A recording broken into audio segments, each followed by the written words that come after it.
Hello everyone, आज हम एक मैकेनिज्म बेस्ड प्रॉब्लम करने जा रहे हैं।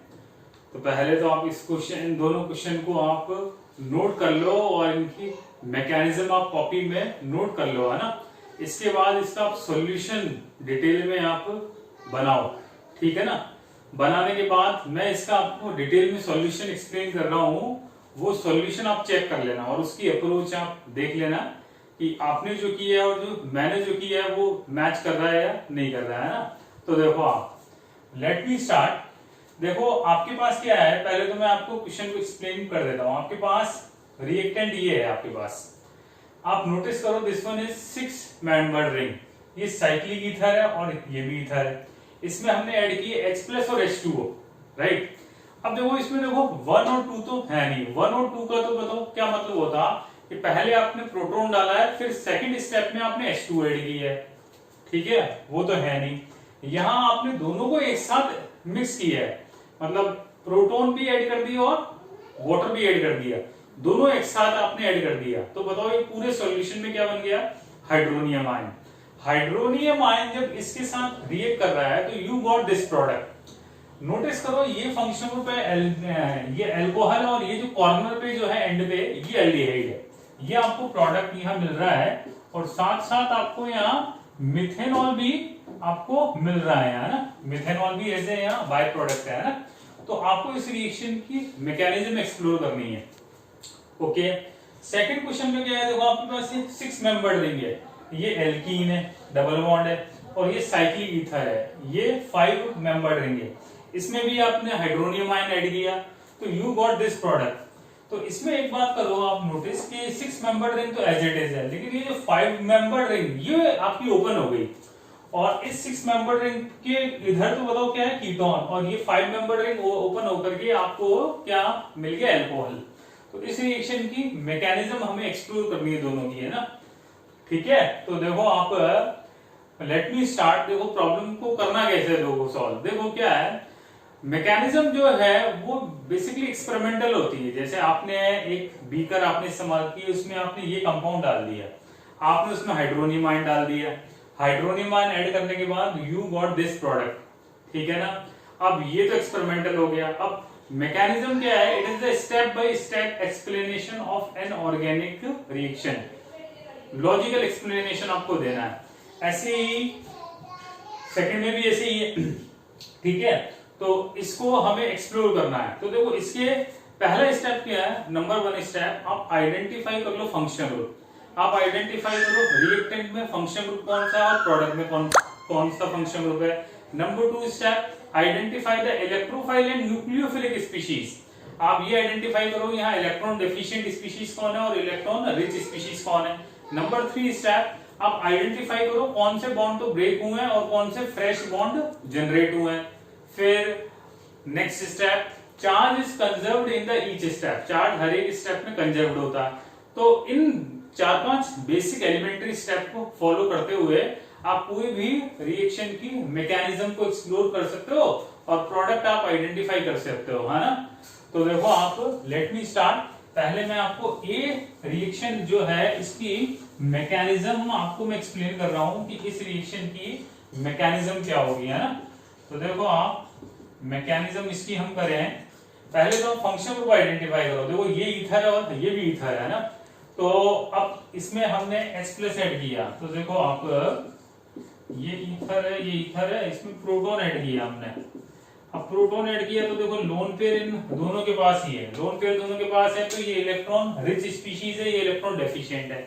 अब पहला क्वेश्चन तो क्या है, देखो आप, रिच ये भी है, ये भी है। अब कौन अपना लोन पेयर दे, ये देगा या ये देगा? तो आज के सेशन का जो प्रॉब्लम है वो यही है, ठीक है। मैं यहाँ इस ऑक्सीजन के थ्रू मैकेनिज्म ड्रॉ कर रहा हूं।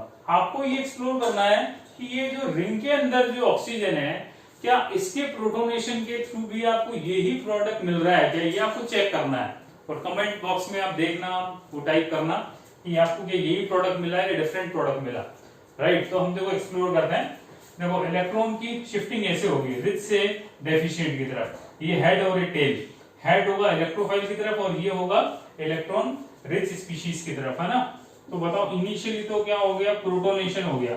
प्रोटोनेशन होकर के देखो ऑक्सीजन ने, ऑक्सीजन के पास दो थे यहाँ लोन पेयर, दो में से एक लोन पेयर इसने दे दिया, then oxygen gets the positive charge. अब एक बार बताइए ऑक्सीजन पे पॉजिटिव चार्ज क्या होता है? अनस्टेबल। तो अनस्टेबल होगा तो बताओ ये आसानी से लीव कर जाएगा। It is a good leaving group, और लिविंग ग्रुप आपको पता है less basic are good leaving group, stable ion are good leaving group. तो इस सिग्मा बॉन्ड के बताओ दोनों इलेक्ट्रॉन को अपने साथ कौन ले जाएगा? This oxygen.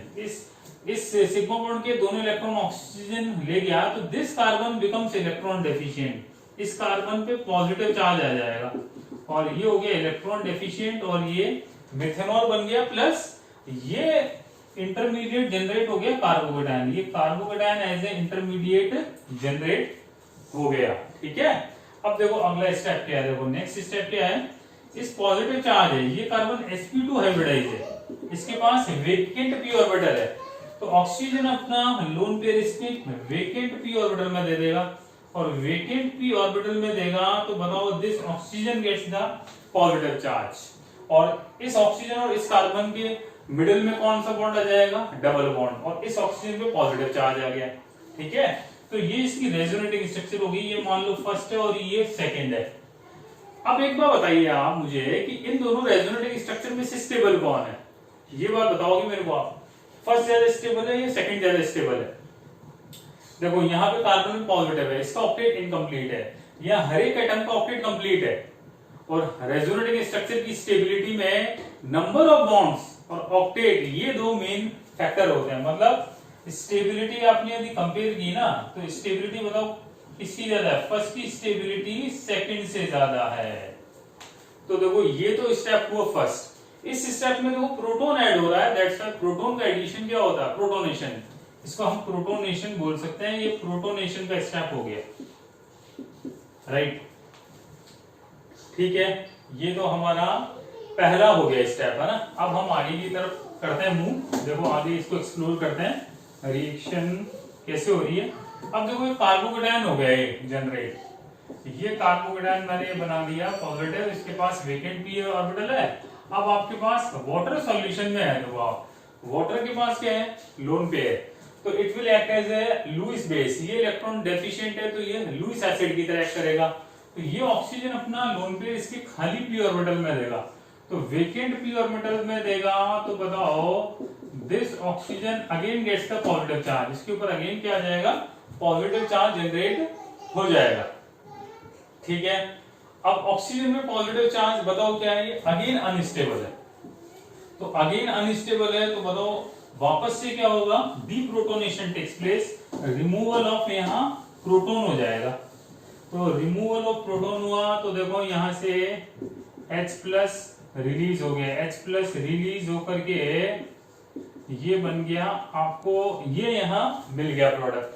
अब ये फंक्शन ग्रुप कौन सा है? देखो आप एक कार्बन से अल्कोहल और उसी कार्बन से ईथर अटैच्ड है, तो ये जो पर्टिकुलर फंक्शन ग्रुप है इसका नाम क्या है? Hemiacetal. Very important. तो हमने ये बात प्रूव कर दी कि एसिटाइल के एसिड कैटालाइज हाइड्रोलिसिस के दौरान हेमी एसिटाइल जनरेट होता है, ये हमने प्रूव कर दिया। वेरी इंपॉर्टेंट कॉन्सेप्ट है ये। ठीक है, अब हम आगे की तरफ देखो करते हैं मूव। ये आपका हेमी एसिटाइल, देखो लोन पेयर इन दोनों के पास है। अब देखो मीडियम एसिडिक है, अगेन क्या हो जाएगा? प्रोटोनेशन। प्रोटोनेशन होकर के देखो ये बन गया ऑक्सोनियम आयन, ये गुड लिविंग ग्रुप है। ठीक है ना। अब एक बात देखिए आप, अब यदि आपने ये कर दिया ना, ठीक है, तो ये अनस्टेबल है, H2 चला गया, इसी पे पॉजिटिव आ जाएगा, तो अगेन वो इंटरमीडिएट बन जाएगा, मतलब इसका कोई फायदा ही नहीं है। मतलब ये जो स्टेप ये है जो हमने, ये इनकरेक्ट है। Got it my word?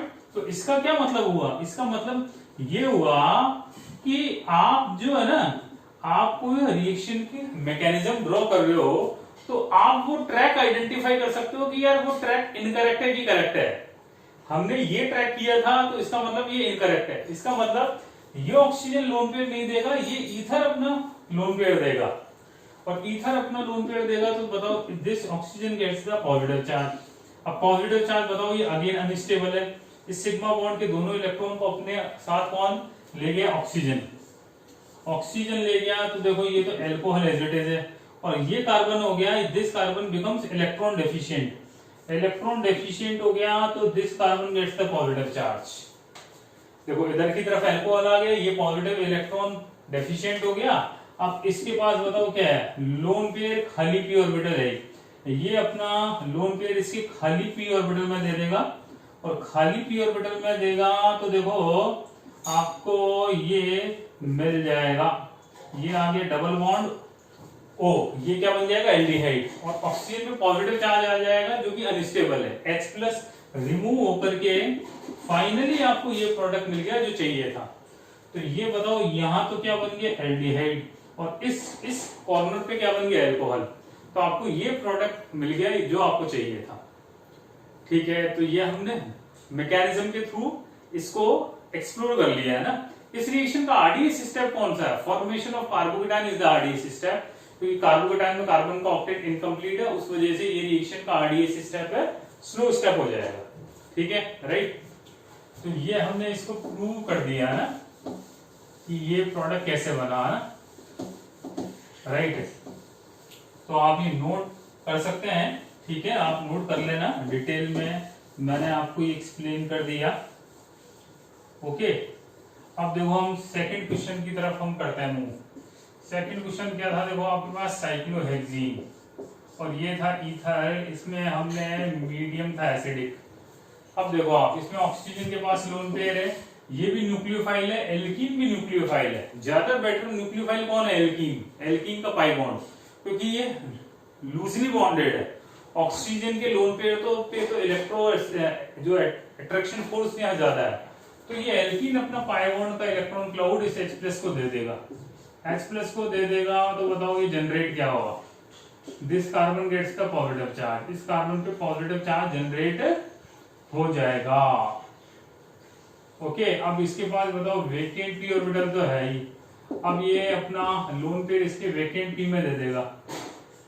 Vacant P में दिया तो बताओ जनरेट क्या होगा, this oxygen again gets the positive charge, वो अनस्टेबल है, यहाँ से H+ निकल गया, तो ये बन गया आपका। ये बताओ फंक्शनल ग्रुप कौन सा जनरेट हो गया, ये वापस से हेमीएसिकल जनरेट हो गया, एक कार्बन से अल्कोहल, उसी कार्बन से ईथर अटैच्ड हो गया, तो ये ऐसा बन गया ना। फिर आइए, फिर से आपका क्या करवाया, प्रोटोनेशन। अच्छा, ये स्टेप तो क्या हो गया, प्रोटोनेशन का हो गया है ना, राइट। ठीक है, वाटर मोमेंट, तो ये स्टेप तो देखो ये कार्बोकेटायन, अच्छा ये कार्बोकेटायन रेजोनेंस स्टेबलाइज है, वही ऑक्सीजन अपना लोन पेयर वेकेंट पी में देगा, बैक बॉन्डिंग हो जाएगी, डबल बॉन्ड हो जाएगा, उससे स्टेबल हो गया। ठीक है, यहां तक आप पहुंच चुके हैं, वही सेम कॉन्सेप्ट है। अच्छा, इंटरमीडिएट ये कार्बोकेटायन ज्यादा स्टेबल है क्योंकि ये रेजोनेंस स्टेबलाइज है। ठीक है, अब क्या करें बताओ हम, अब हम ऐसा करें, देखो ऑक्सीजन के पास लोन पेयर है, इसके पास भी लोन पेयर है, ये ईथर है और ये आपका अल्कोहल है। ठीक है, तो मान लो ईथर ने अपना इलेक्ट्रॉन इसको दिया, तो ईथर ने अपना इलेक्ट्रॉन इसको दिया, तो देखो अगेन ये अल्कोहल तो एज इट इज है, इस ऑक्सीजन पे आ गया पॉजिटिव चार्ज। अब ऑक्सीजन पे पॉजिटिव चार्ज बताओ अनस्टेबल है, तो ये बॉन्ड यहां से ब्रेक हो गया, तो this carbon atom gets the positive charge, इस कार्बन पे पॉजिटिव चार्ज आ गया, और ये रिंग यहां से खुल गई, तो ये 1 2, ये 1 2, और ये देखो अल्कोहल कॉर्नर पे आ गया एजिटिस। ठीक है, और ये लोन पेयर है, ये खाली पी है इसके पास, तो अगेन क्या हो जाएगी बैक बॉन्डिंग, और बैक बॉन्डिंग होते ही यहाँ डबल बॉन्ड O बन जाएगा, कीटोन बन जाएगा, और देखो ये एजिटिस है, ये अल्कोहल, और यहाँ डीप्रोटोनेशन होकर के H+ निकल गया और कीटोन जनरेट हो गया है, कीटोन जनरेट हो गया और कॉर्नर में अल्कोहल जनरेट हो गया। इस तरह से हमने सेकंड मैकेनिज्म को भी एक्सप्लोर कर दिया।